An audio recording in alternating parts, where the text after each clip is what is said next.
Hey guys, it's Jess Starr here with Starr Realty Group at Keller Williams Realty, and today I'm doing a blog real quick for you on spending time with your family and vacations, and what that means to me is Disney. So I know I do a lot of stuff with real estate, but I thought it was more important to try and give you my Disney tips, and I've been talking about giving them to you guys for a while, so I'm going to break it up a little bit because it's kind of long to do all of them at once. So today what I'm going to talk about for Disney is basically scheduling, because you kind of got to be your own travel agent in a sense when you do this. So what I do when I take my family, I'm looking at my notes, so if I keep looking down I apologize, but just so you know, when I take my family to Disney, it takes a while to plan these kinds of things, and to really enjoy the park and get the most out of it, you need to make sure that you book things around the Disney schedule. So what that means is every night the parks are open to a certain time, and it switches every night. So what you want to do before you go down there is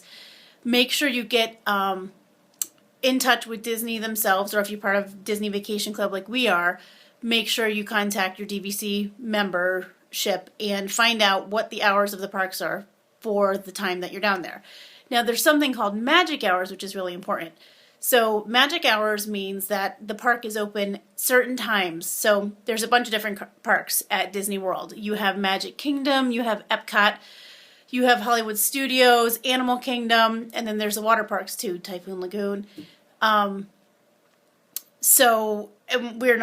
go to the water parks all the time right now, so I don't know enough to tell you about the water parks, but we tend to go in January because the prices are great and nobody's there, the lines are short. So anyways, but with the magic hours, what you want to do is find out what parks are open when. That means that parks will open earlier or stay open later on certain days. So figure out what days they're open. Then what you want to do, and this is what I try to do, is I try to book our restaurants. If you're using the Disney dining plan, make sure you book your restaurants based on the park you're going to be in. So you don't necessarily need to have the park hopper. You could really enjoy one park that day and save yourself some money on that. We don't usually get park hoppers because we end up spending the day in that park or coming back to that park for dinner, or whatever our meal is that day. But I base our meals based on the magic hours of the park. So let's say, for example, you're going to go to the Magic Kingdom. Well, I like to book a couple different places at the Magic Kingdom for sit-down meals if you're using the dining plan. A sit-down meal is a meal where on the dining plan you would get something like your drink, your dinner, and a dessert included. And the dining plan's a pretty good deal overall, especially if you don't have a kitchen in your room. And then you don't stress about the kids coming and asking you for 1,000 snacks and that kind of thing, because you can just say, yes, it's part of the dining plan, and once you use them up, and that's it. But it's pretty rare that you use them up. You get a ton of them. So anyways, if you go to the Magic Kingdom on the night that they have magic hours, so let's say the park is open an additional 2 hours. It's going to be open from, 8 to 10 instead of closing at 8. What I usually do is I'll book the Magic Kingdom dinner the night the magic hours are open. So we'll go to, let's say, Tony's Town Square, which is a really great Italian restaurant. You might remember Lady and the Tramp. That's the restaurant that it is. So it's Italian, it's got steak, it's got short ribs, it's a nice place. But I'll book that because we'll be there later, so we'll take advantage of the magic hours. Second, I try to book it once I find out when the electric Main Street Parade is going to happen. So that's the other thing. The parks do tons of different parades, and they do fireworks and stuff like that. So you need to know, if you're going to be in the Magic Kingdom, what shows does the Magic Kingdom have?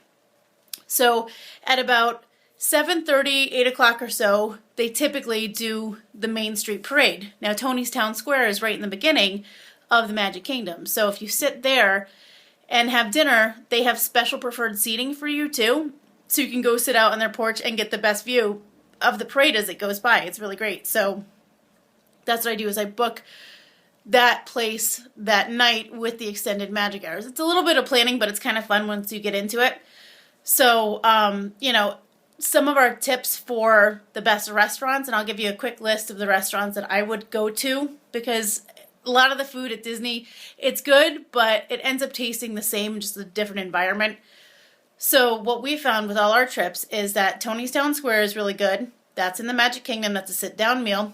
Liberty Tree Tavern in the Magic Kingdom is pretty good too. They serve you family style, so if you want, you can go hungry and eat all you want. And that is right outside, basically outside of the Hall of Presidents and near the Haunted Mansion too. So if you're going to Epcot, we love the Coral Reef. I believe it's the Land is a good one too. The California Grill is amazing. That was the best meal we've had so far at the Contemporary. But the Coral Reef that's in the sea at Epcot is great because it feels like you're eating like you're in an aquarium because the whole wall is an aquarium, so it's pretty awesome. There's a ton of different other restaurants. I'm gonna also just write a lot of these down in a blog as well for you guys, but I just wanted to tell you, book your meals based on the hours of the parks that are extended and make sure that you get some really good restaurants in there. I'd book your meals ahead of time because it's really hard to get reservations the day of, and they don't usually take walk-ins if they're sit-down meals, so that's pretty important to do that too. The other thing is the fast passes. So this year they've come up with magic bands, which is great, and they're still working their kinks out. We had some kinks with it when we went, but what happens is everything from you logging into your room to making purchases to getting into the parks to your dining reservations to your fast passes, they're all in these magic bands that they give you. If you're smart, you can order them ahead of time and pick your color and stuff like that. They send them to your house before you take your trip. So if not, you just go when you get there and they'll give you your magic bands with your names on them, and they'll just be gray. You don't get the colored ones, but it's not that big of a deal.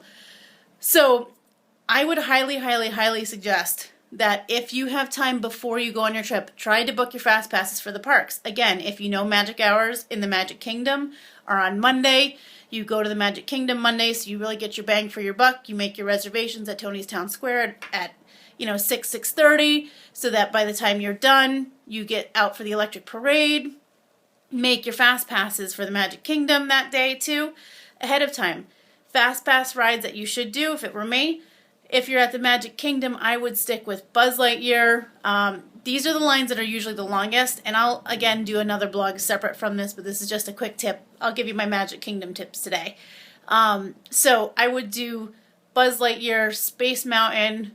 Big Thunder Mountain is a roller coaster that's so cute. All of us have to remember that one. And Pirates of the Caribbean, that's one that gets booked up pretty quick. Peter Pan's Flight gets booked up really quick.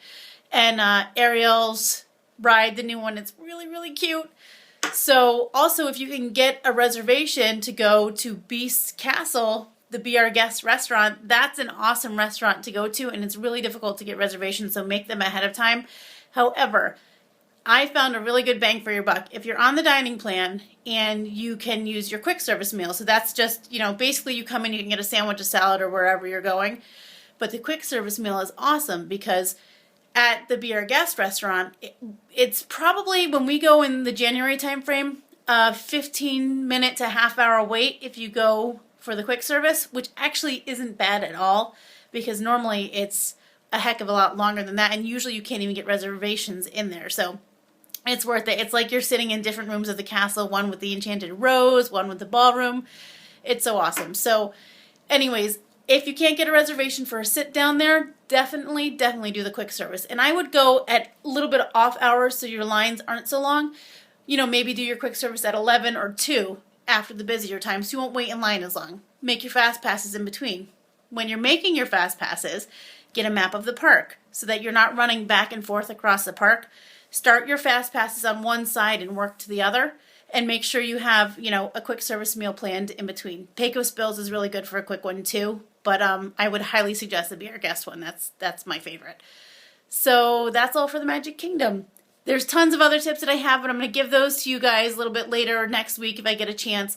Hope some of this helps out. Leave your questions and comments. I'd be happy to answer them. And again, I sell real estate in Connecticut and Lower Massachusetts. If you guys need a hand with anything or have any referrals, please keep me in mind. I'd appreciate it.